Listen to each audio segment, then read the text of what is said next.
प्यारे बच्चों, हिंदी की कक्षा में आप सभी बच्चों का स्वागत है। आज हम निबंध पढ़ने जा रहे हैं। अपने इस निबंध को शुरू करने से पहले मैं आप सभी बच्चों से निवेदन करती हूँ कि आप मेरे चैनल को ज़रूर सब्सक्राइब कीजिए, मेरे वीडियोस को लाइक और शेयर कीजिए, बेल आइकन को प्रेस कीजिए जिससे आपको मेरे वीडियोस के नोटिफिकेशन मिलते रहेंगे। आइए हम अपना निबंध शुरू करते हैं। Bharat Ratna doctor APJ Abdul Kalam. भारत के 12वें राष्ट्रपति भारत रत्न डॉक्टर APJ अब्दुल कलाम का नाम विश्व में आदर के साथ लिया जाता है। श्री कलाम भारतीय प्रक्षेपास्त्र के पितामह के रूप में भी जाने जाते हैं।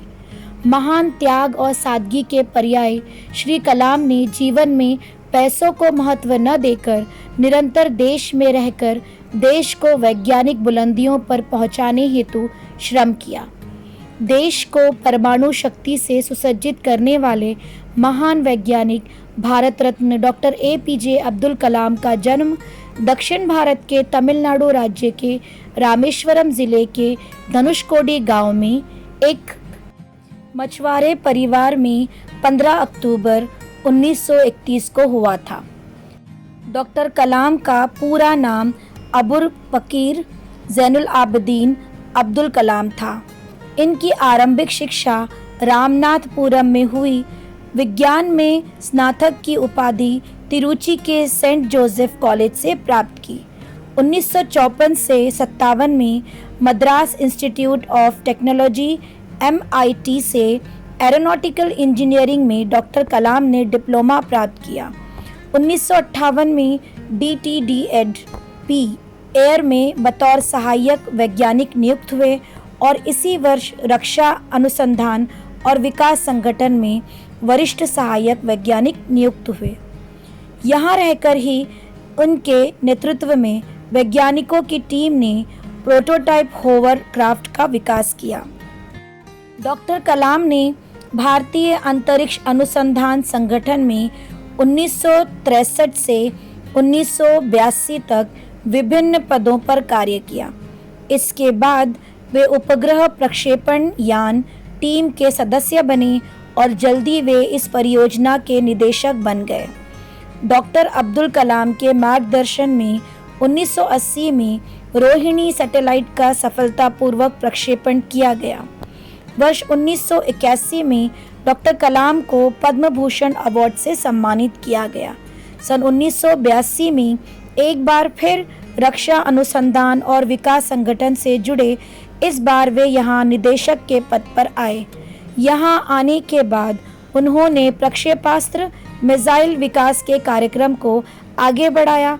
यह देश का तत्कालीन सबसे सफल सैन्य अनुसंधान था।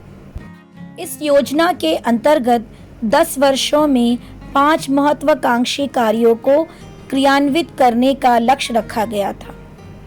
इनमें नाग, आकाश, पृथ्वी, त्रिशूल और अग्नि जैसे प्रक्षेपास्त्र का विकास करना शामिल है।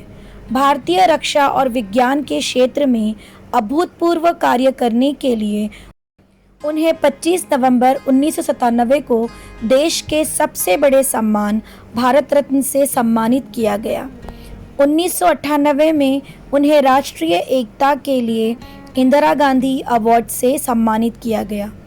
भारत को रक्षा के क्षेत्र में पहले से कहीं अधिक शक्तिशाली देश बनाने का श्रेय डॉक्टर कलाम को ही जाता है।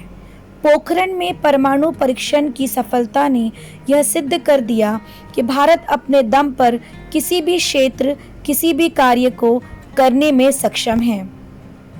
डॉक्टर कलाम की विज्ञान के क्षेत्र में उल्लेखनीय सेवाओं के कारण उन्हें 25 नवंबर 1999 को भारत सरकार का वैज्ञानिक सलाहकार नियुक्त किया गया।